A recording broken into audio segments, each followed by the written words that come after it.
Hello, I'm slahser, and this is my way of playing Storm Spirit. Storm is perhaps the hero in the game with the highest skill cap, which means you suck playing him your first many games, and even after hundreds of games, you can still become better at him.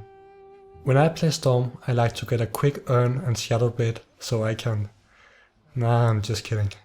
With Storm, there are really only two paths you can go, Bloodstone or Orchid as the first major item.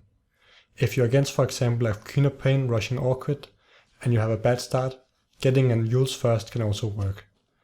This video will be a standard guide to Storm, where I will talk about some key concepts playing the hero. You can also check out the video Splits made on Storm, where he goes much more in depth on how to play the hero. I linked his channel in the description. When I play Storm, I will usually go mid and start with nulls and 2 branches, and beg my support for 2 Tengus. Then I will buy Tengus on courier as soon as I can afford it, and send it to my hero, unless I got an easy matchup mid and can just go straight bottle. If you're against Bounty Hunter, I don't recommend sending an early Tengu with courier though. After bottle, I get Treads, then Soul Ring and work towards my Bloodstone. I always get Bloodstone with Storm first, unless I play against Anti-Mage, and then I will get Orchid first so I can gank him before he gets his Manta style. If I get Orchid first, I will build Bloodstone after, and likewise if I get Bloodstone first, I will usually build Orchid after. If you play well with Bloodstone, you're able to snowball with the extra charges you get from ganks. It then becomes an Aegis to have on your hero, and a Bloodstone with many charges on a Storm can be really imba. In many games you will need BKB at some point, though you really would prefer not getting it as Storm. But if we get BKB, the earliest we get it is after our Bloodstone, and usually I will get it after both Bloodstone and Orchid. So if I'm against say both Sky and Lina support, I will usually prefer getting both Blood and Orchid before BKB, since when I get my Orchid I can focus down Sky with it, and before Orchid I can try to dodge him in fights. If they have no real lockdown and are not getting Orchid, feel free to skip Black King Bar entirely. I think I get BKB in less than half my Storm games, but I just prefer not getting it unless I really have to. After Bloodstone and Orchid I usually get Travels and then either Shivas, Hex or Linkings. At level 1 I get Static Remnant, then max my Overload, get 1 point in Vortex at level 4 and max my Remnants after. I get Ultimate whenever possible. I max Remnant before Vortex so I can farm better, and if you want to be really greedy you can skip Vortex until level 8 or so, since most people will not try to TP away from a Storm.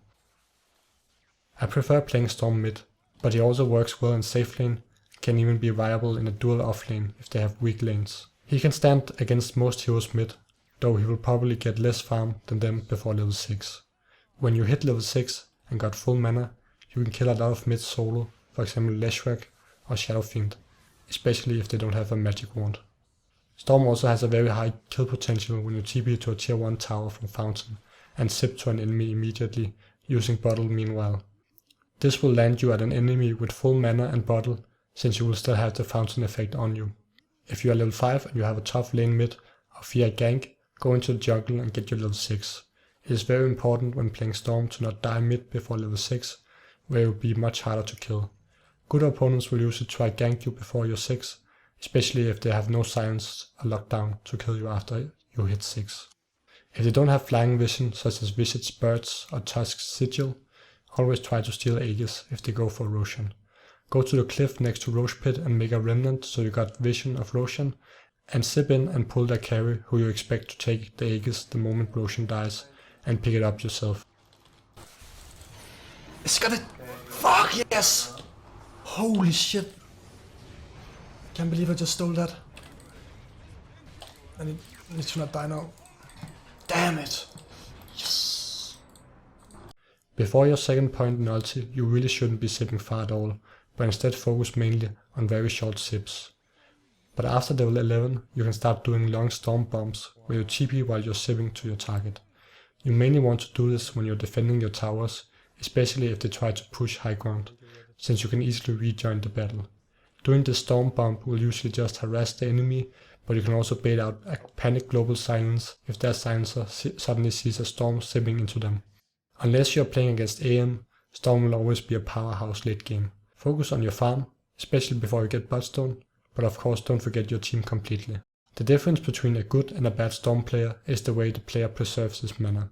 Especially before getting Bloodstone, you want to make as small sips as possible, always hitting in between casting your spells, so you always get your overload charges off. The attack speed and threats helps with hitting in between your sips, so you can also dodge the enemy spells while hitting them. Regen Rune is insanely broken on Storm if you use it right. Just try sip around and hit and sip, and practice not getting disabled. I have uploaded a full VOD of where I play Storm against Anti-Mage, and if you have any questions, I will try to answer them in the comment section.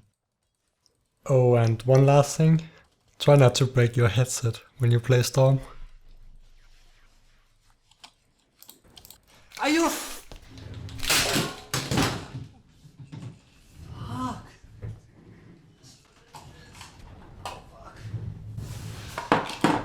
that's it, boys. That's it as well.